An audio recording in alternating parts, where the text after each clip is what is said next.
Hello ज्योग्राफर्स, साक्षी education YouTube channel में आपका स्वागत है, अभिनंदन है। मैं आपका दोस्त सीएल सर। अपन जिस विषय के बारे में चर्चा कर रहे हैं वो है अपनी ज्योग्राफी। तो ज्योग्राफी का प्रथम अध्याय चल रहा है जनसंख्या वितरण घनत्व और संगठन।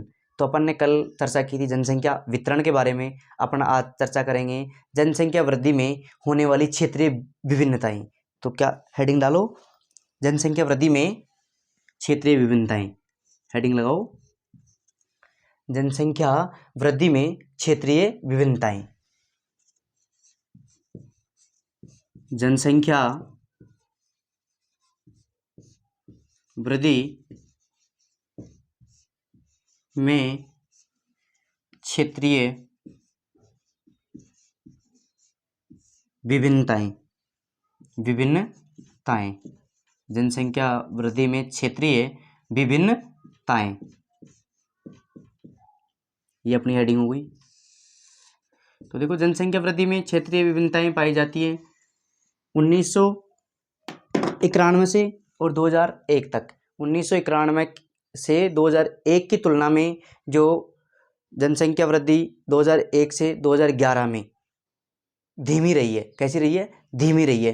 तो अपन लिखेंगे वर्ष 2001 से 2011 के दौरान सभी राज्यों और केंद्र शासित प्रदेशों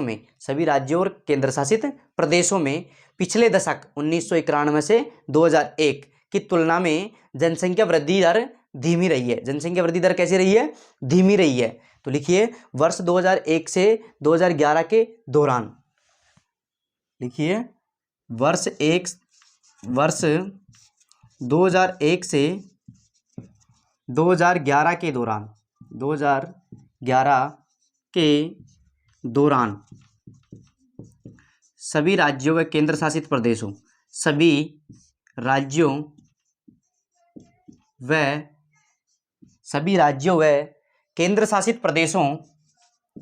केंद्र शासित प्रदेशों में सभी राज्यों व केंद्र शासित प्रदेशों में पिछला दशक कौन सा था? देखिए पिछले दशक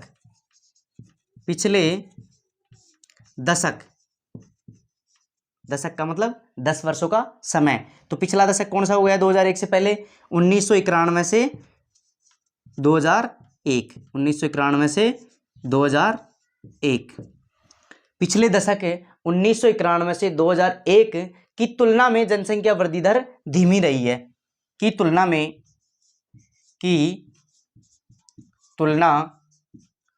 में जनसंख्या वृद्धि दर कैसी रही है? धीमी रही है। जनसंख्या वृद्धि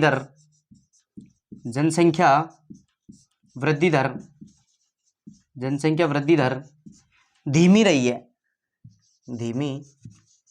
रही है। देखो वर्ष 2001 से 2011 के दौरान सभी राज्य आ गए, सभी केंद्र शासित प्रदेशों में पिछला दशक कौन सा हो गया? 1991 से 2001 की तुलना में जनसंख्या वृद्धि दर है वो कैसी रही है? धीमी रही है। जनसंख्या वृद्धि दर कैसी रही है? धीमी रही है। और 6 राज्य, जो 6 सर्वाधिक जनसंख्या वाले राज्य थे, जिसकी मैंने ट्रिक बताई थी, UMBPA, उन राज्यों में भी जनसंख्या वृद्धि दर कम रही है। तो 6 सर्वाधिक जनसंख्या वाले राज्यों, लिखिए 6 सर्वाधिक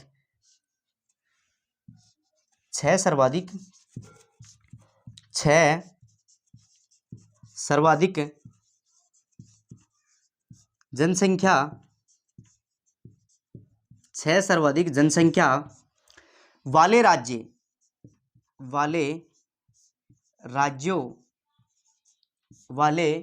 राज्यों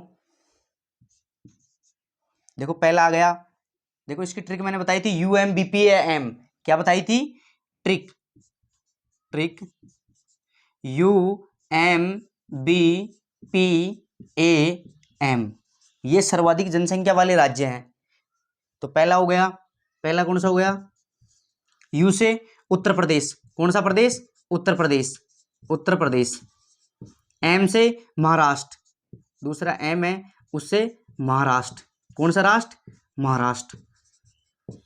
उसके बाद बी, बी का मतलब हो गया बिहार। कौन सा राज्य? बिहार, बिहार। फिर उसके बाद पी, पी का मतलब हो गया पश्चिम बंगाल। कौन सा बंगाल? पश्चिम बंगाल, पश्चिम बंगाल, पश्चिम बंगाल। फिर उसके बाद ए, ए का मतलब क्या हो गया? ए का मतलब क्या है? आंध्र प्रदेश। कौन सा प्रदेश? आंध्र प्रदेश, आंध्र प्रदेश, आंध्र प्रदेश। और लास्ट और अंतिम छठा स्थान किसका आ गया?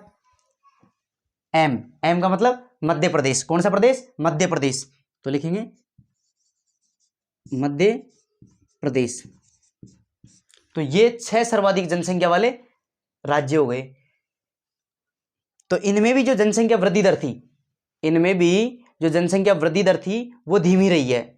प्रदेश में भी, आगे लिखेंगे में भी जनसंख्या वृद्धि दर कैसी रही है?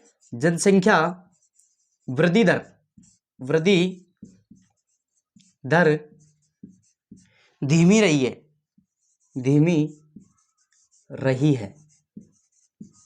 जनसंख्या वृद्धि दर धीमी रही है। तो देखिए 6 सर्वाधिक, जो 6 सर्वाधिक जनसंख्या थी, 6 सर्वाधिक जनसंख्या वाले जो राज्य थे उनकी ट्रिक थी UMBPA। यू का मतलब उत्तर प्रदेश, एम का मतलब महाराष्ट्र, बी का बिहार, पी से पश्चिम बंगाल, ए से आंध्र प्रदेश और एम से मध्य प्रदेश। इनमें भी उत्तर प्रदेश, महाराष्ट्र, बिहार, पश्चिम बंगाल, आंध्र प्रदेश और मध्य प्रदेश में भी जनसंख्या वृद्धि दर कैसी रही? धीमी रही। जनसंख्या वृद्धि दर कैसी रही? धीमी रही। आप एक बार इसका स्क्रीनशॉट लो, फिर आगे चलते हैं।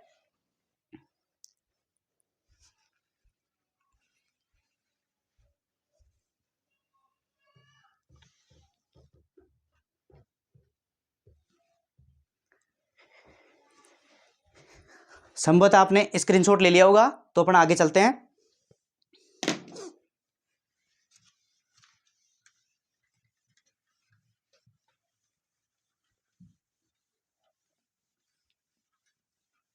इसी प्रकार एक एक बिंदु का अपन गहन विस्तारित अध्ययन करेंगे, शानदार तरीके से, धुआंधार तरीके से, जोश और जुनून के साथ। मेरा उद्देश्य यह है कि कोई भी प्रश्न अपने नोट्सों से बाहर नहीं जाए। बाकी कोई भी व्यक्ति अपने आप में परिपूर्ण नहीं होता, कुछ न कुछ कमियां तो रह जाती हैं। बाकी संभावना यह है कि 100% परिणाम अपने नोट्सों में से आए। ठीक है, आगे चलते हैं। देखो आंध्र प्रदेश में सबसे कम 3.5। तो लिखिए आंध्र प्रदेश में, आंध्र प्रदेश में, कौन से प्रदेश में? आंध्र प्रदेश में सबसे कम 3.5 प्रतिशत तक। और महाराष्ट्र में 3.5% और महाराष्ट्र में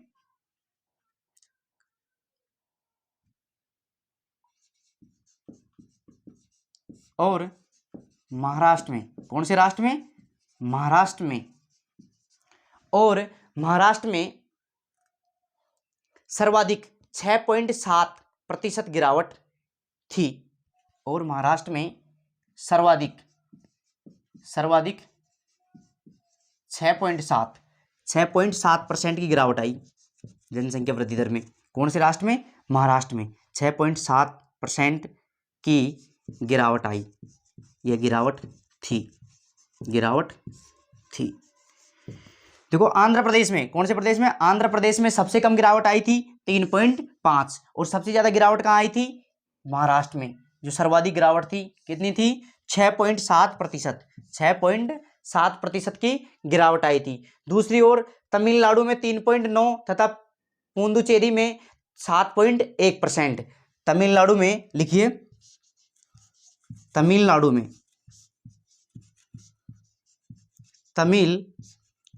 में कौन से प्रदेश में?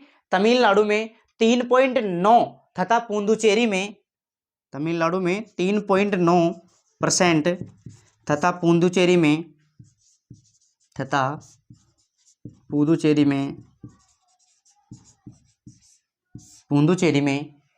तमिलनाडु में कितनी आ गई? 3.9। और पुदुचेरी में 7.1। पिछले दशक की तुलना में पुदुचेरी में 7.1% पिछले दशक की तुलना में। कौन से दशक की तुलना में? पिछले दशक की तुलना में, पिछले दशक की तुलना में 7.1 पिछले दशक की तुलना में कुछ वृद्धि दर्ज की गई। कुछ वृद्धि क्या की गई? दर्ज की गई।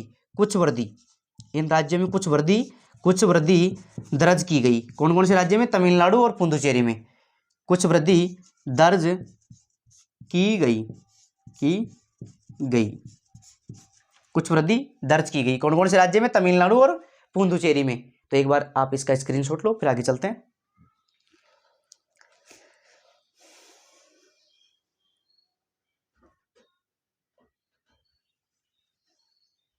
अगली हेडिंग लगाइए, संभवतः आपने उतार लिया होगा।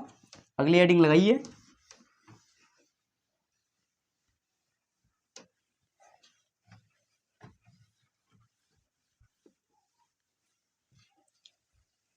अगली हेडिंग है अपनी किशोर जनसंख्या। कौन सी जनसंख्या? किशोर जनसंख्या। किशोर जनसंख्या कौन सी जनसंख्या? अपन किशोर जनसंख्या के बारे में अध्ययन करेंगे। किशोर जनसंख्या। अब देखो किशोर जनसंख्या, किशोर किसको बोलेंगे? देखो जिनकी आयु 10 से 19 वर्ष है। कितने से कितने वर्ष? 10 से 19 वर्ष है। जिस बालक या बालिका की आयु 10 से 19 वर्ष है उसको क्या बोलेंगे? किशोर या किशोरी, है ना, किशोर। तो किशोर का मतलब क्या है? इनका आयु वर्ग। तो सबसे पहले लिखेंगे आयु वर्ग। देखो किशोर के अंदर आयु वर्ग कितना आएगा? 10 से 19 वर्ष। किशोर के अंतर्गत आयु वर्ग 10 से 19 वर्ष। 10 से 19 वर्ष, 10 से 19 वर्ष का कोई भी बालक क्या कहलाता है? किशोर। भारत की जनसंख्या वृद्धि का सबसे महत्वपूर्ण आयाम किशोर जनसंख्या की वृद्धि है। देखो भारत की जनसंख्या वृद्धि का सबसे महत्वपूर्ण आयाम किशोरों की वृद्धि है। तो लिखिए भारत की जनसंख्या वृद्धि का, भारत की जनसंख्या वृद्धि का, भारत की जनसंख्या वृद्धि का सबसे महत्वपूर्ण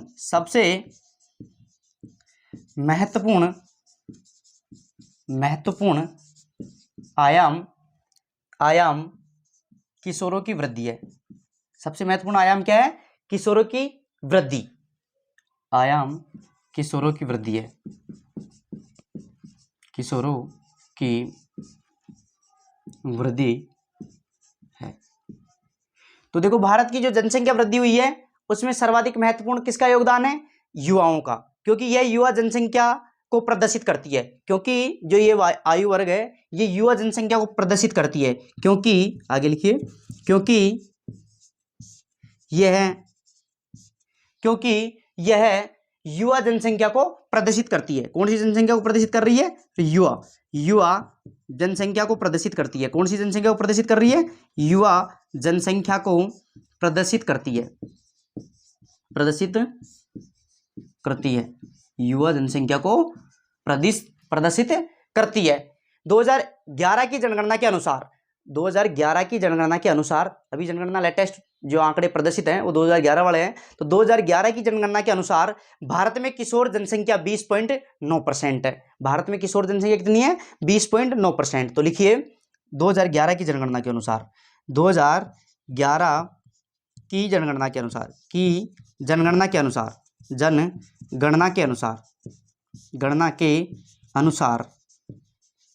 भारत में किशोरों की संख्या,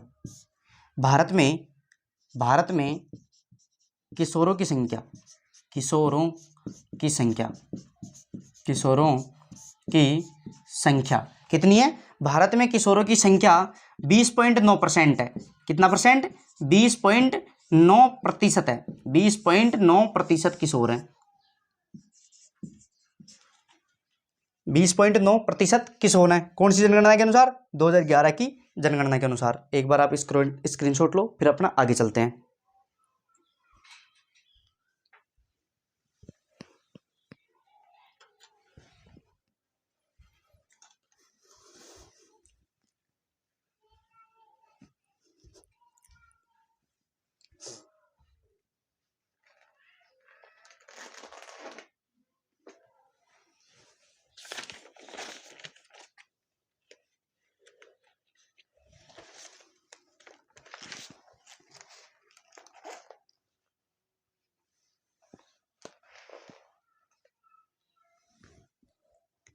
तो देखिए आपने स्क्रीनशॉट ले लिया होगा, आगे चलते हैं अपन।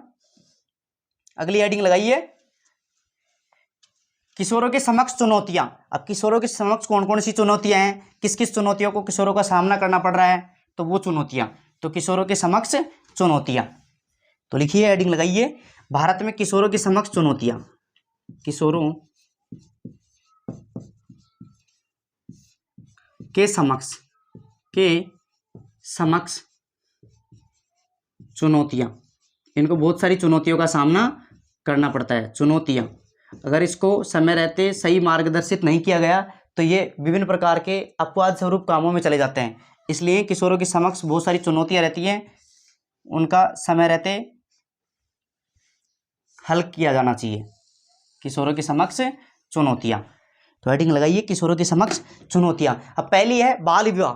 देखो अपन क्या करते हैं, बाल विवाह कर देते हैं, सबसे पहले कम उम्र में ही इनकी क्या कर देते हैं, शादी कर देते हैं, तो ये भी एक उनके समक्ष चुनौती है। तो बाल विवाह पहली समस्या क्या है, पहली चुनौती क्या है, बाल विवाह। कौन सा विवाह, बाल विवाह।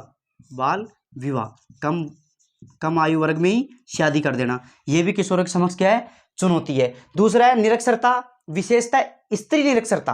देखो दूसरा है निरक्षरता, देखो पढ़ाई लिखाई भी अपन कम करवाते हैं, और विशेष तौर से स्त्रियों को तो और भी कम पढ़ा लिखाते हैं, तो ये भी उनके समक्ष क्या है, चुनौतियां।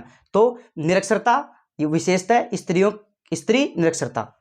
देखो निरक्षरता भी एक चुनौती है उनके सामने, और विशेषता है स्त्री निरक्षरता।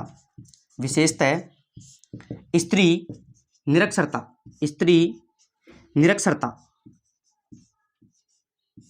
विशेषता है स्त्री निरक्षरता।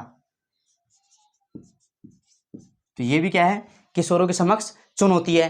विद्यालय छोड़ना, तीसरी कौन सी चुनौती है, विद्यालय छोड़ना। इस आयु वर्ग में बालक क्या करते हैं, विद्यालय विरत हो जाते हैं, विद्यालय को छोड़ देते हैं, मतलब विद्यालय से भगने लग जाते हैं, तो विद्यालय को छोड़ना, या विद्यालय विरत छात्र। विद्यालय विरत छात्र, जो विद्यालय को छोड़कर भगने वाले छात्र है ना, विद्यालय विरत छात्र। तो ये समस्या किसके सामने होती है, किशोरों की समक्ष चुनौती होती है ये। विद्यालय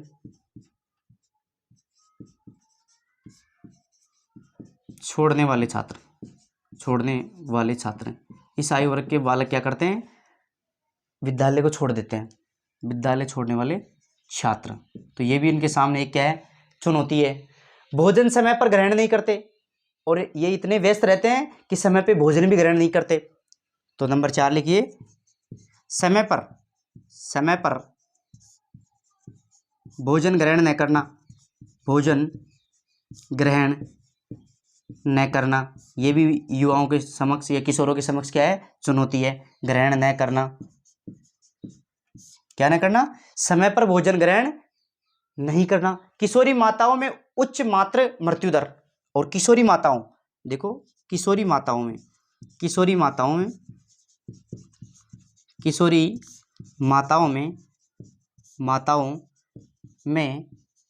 उच्च मातृ मृत्यु दर, उच्च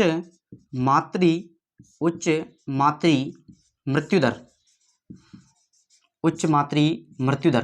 तो देखो ये कारण, सबसे प्रमुख कारण है बाल विवाह। जब बाल विवाह हो जाता है तो स्त्री मातृत्व मृत्यु दर में बढ़ोतरी हो जाती है, माताओं की संख्या में ज़्यादा बढ़ोतरी हो जाती है, मतलब मरने की संख्या में ज़्यादा बढ़ोतरी हो जाती है, माताएं ज़्यादा मात्रा में मरने लग जाती हैं, क्योंकि उनकी विवाह कैसा हुआ है, बाल विवाह हुआ है। देखो ये भी इसके सामने क्या है, चुनौतियाँ हैं। HIV एड्स के संक्रमण की उच्च दरें। देखो HIV अगला है HIV एड्स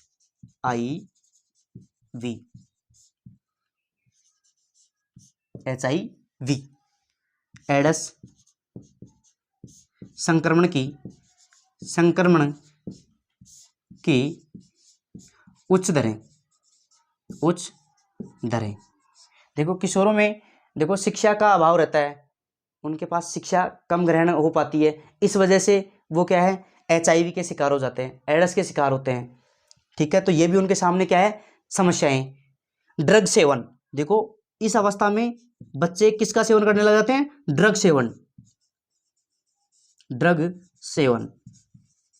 मदिरा सेवन, देखो मदिरा का भी शौक हो जाता है, मदिरा सेवन। मदिरा सेवन, ये भी युवाओं के सामने क्या है, चुनौती है। अपराध करना, अपराध, देखो इनमें अपराध की प्रवृत्ति जागृत हो जाती है, अपराध करना, तो अपराध भी ये ज्यादा करते हैं, अपराध करना। तो ये विभिन्न प्रकार की युवाओं के सामने समस्याएं हैं या चुनौतियां हैं, अपराध करना इत्यादि। तो पहला कौन सा हो गया, युवाओं के सामने चुनौतियों में बाल विवाह, छोटी उम्र में विवाह कर देना। दूसरा हो गया निरक्षरता, विशेषतः स्त्री निरक्षरता, लोग स्त्रियों को आज भी कम शिक्षा ग्रहण करवा रहे हैं, है ना, तो ये भी युवाओं के सामने क्या है, चुनौती है, समस्या है। तीसरा है विद्यालय विरत छात्र, इस उम्र में क्या है, बालक ज्यादातर विद्यालय छोड़ देते हैं, पढ़ाई करना ही नहीं चाहते, है ना, तो ये भी युवाओं के सामने चुनौती है। चौथा है समय पर भोजन ग्रहण नहीं करना, और वो इतने वो रहते हैं व्यस्त खेल कूदने में, शरारती हरकत करने में, तो वो भोजन भी समय पर नहीं कर पाते हैं।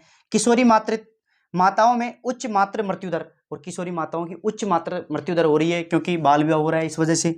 छठा है HIV एड्स संक्रमण की उच्च दरें, जब अपने पास शिक्षा का ज्ञान नहीं है इस अवस्था में तो वो HIV के शिकार हो जाते हैं, एड्स के शिकार हो जाते हैं। ड्रग सेवन करना स्टार्ट कर देते हैं, शराब पीना या मदिरा सेवन करना स्टार्ट कर देते हैं, तो ये भी युवाओं के सामने एक चुनौती है। लास्ट है अपराध करना, और बालक अपराध करना भी स्टार्ट कर देते हैं। तो ये विभिन्न प्रकार की किशोरों के सामने क्या है, चुनौतियां हैं। एक बार इसका स्क्रीनशॉट लो, फिर आगे चलते हैं।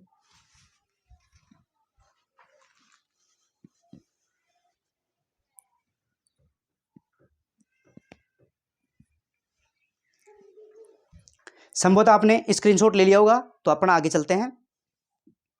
तो देखो अब ये किशोरों के समक्ष जो चुनौतियां हैं, तो इसकी कुछ नीतियां भी तो होनी चाहिए। तो अपने आई थी राष्ट्रीय युवा नीति, कौन सी नीति, राष्ट्रीय युवा नीति, और कौशल विकास तथा उद्यमिता नीति, तो अपन लिखेंगे। तो देखो इन चुनौतियों का सामना करने के लिए कुछ गवर्नमेंट ने नीतियां अपनाई या नीतियां बनाई, तो 2 नीतियां अपनाई उन्होंने मुख्यतः।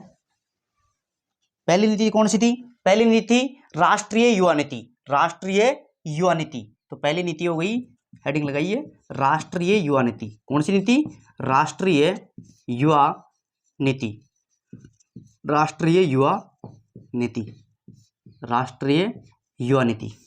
और दूसरी होगी, दूसरी कौन सी होगी, कौशल विकास तथा उद्यमिता नीति, कौशल विकास तथा उद्यमिता नीति, कौशल विकास, कौशल विकास, कौशल विकास तथा उद्यमिता, उद्यमिता नीति, उद्यमिता नीति, ये 2 नीतियां अपनाई गई किशोरों के सामने जो चुनौतियां थी उनका सामना करने के लिए। तो ये 2 नीतियां स्टार्ट की किसने, गवर्नमेंट ने, सरकार ने।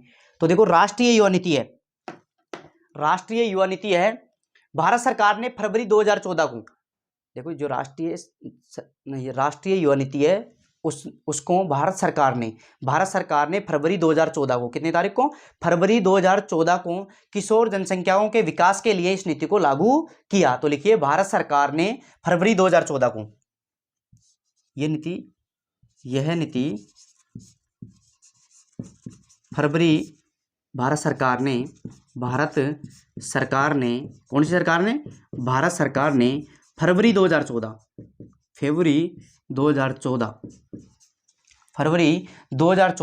को किशोर जनसंख्या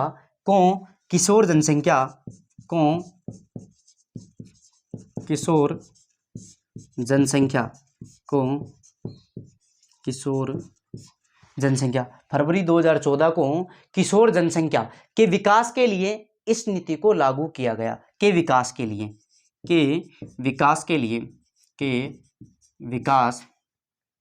लिए इस नीति को लागू किया, इस नीति को लागू किया गया, क्योंकि किशोरों के सामने बहुत सारी चुनौतियां थी, उसके लिए अपन ने गवर्नमेंट ने कौन सी युवा नीति अपनाई, राष्ट्रीय युवा नीति। तो भारत सरकार ने, इसका संचालन किसने किया, भारत सरकार ने फरवरी 2014 को इस नीति को अपनाई गई। फरवरी 2014 को किशोर जनसंख्या के विकास के लिए, क्योंकि उनके सामने विभिन्न प्रकार की समस्याएं थी, के लिए इस नीति को लागू किया गया।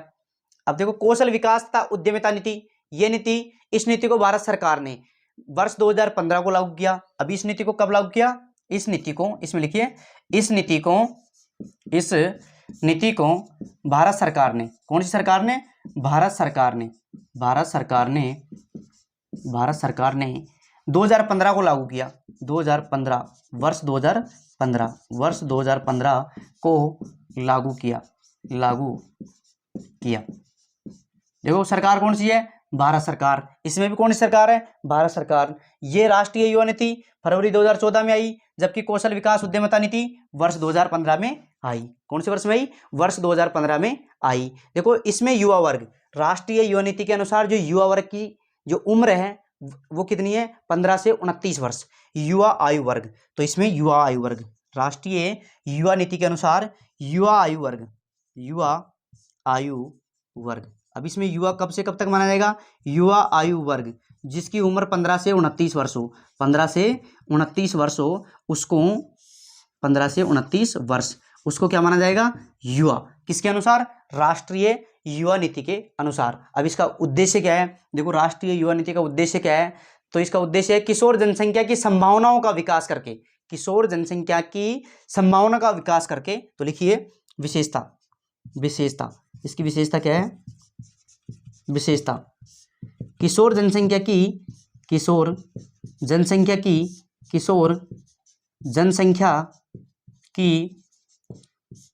जनसंख्या की संभावनाओं का विकास करके, किशोर जनसंख्या की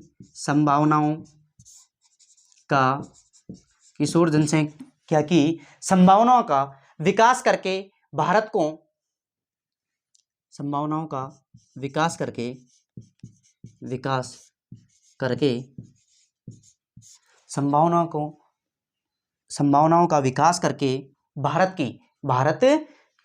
भारत को विश्व पटल पर मजबूत राष्ट्र बनाना, करके भारत को विश्व पटल पर मजबूत राष्ट्र बनाना। अगर विश्व पटल पर मजबूत राष्ट्र बनाना है तो युवा वर्ग को क्या करना पड़ेगा? संगठित करना पड़ेगा, इसकी नीतियां बनानी पड़ेगी, इनको लाभ देने पड़ेंगे विभिन्न प्रकार की, है ना। तो भारत को विश्व पटल पर मजबूत राष्ट्र बनाना। अब ये तब तक संभव नहीं होगा जब तक किशोरों का विकास नहीं होगा। गवर्नमेंट अगर किशोरों का विकास ज्यादा करेगी तो विश्व पटल पर भी अपना स्थान पहला आएगा। तो मजबूत राष्ट्र बनाना, ये इसका उद्देश्य हो गया। दूसरा है कौशल विकास तथा उद्यमिता नीति, जो वर्ष 2015 में स्टार्ट की गई थी। इसका उद्देश्य युवाओं को कौशल संबंधी जानकारी उपलब्ध कराना। इसका उद्देश्य क्या है? तो उद्देश्य लिखिए, उद्देश्य युवाओं को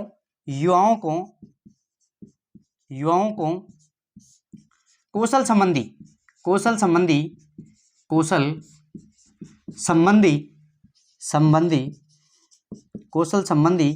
जानकारी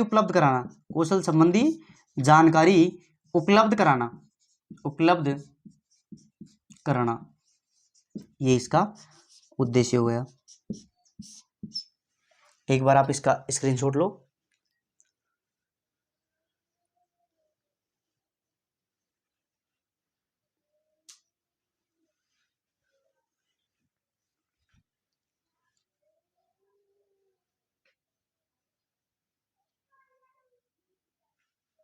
संभवतः आपने स्क्रीनशॉट ले लिया होगा। आज के लिए इतना ही। जय हिंद दोस्तों।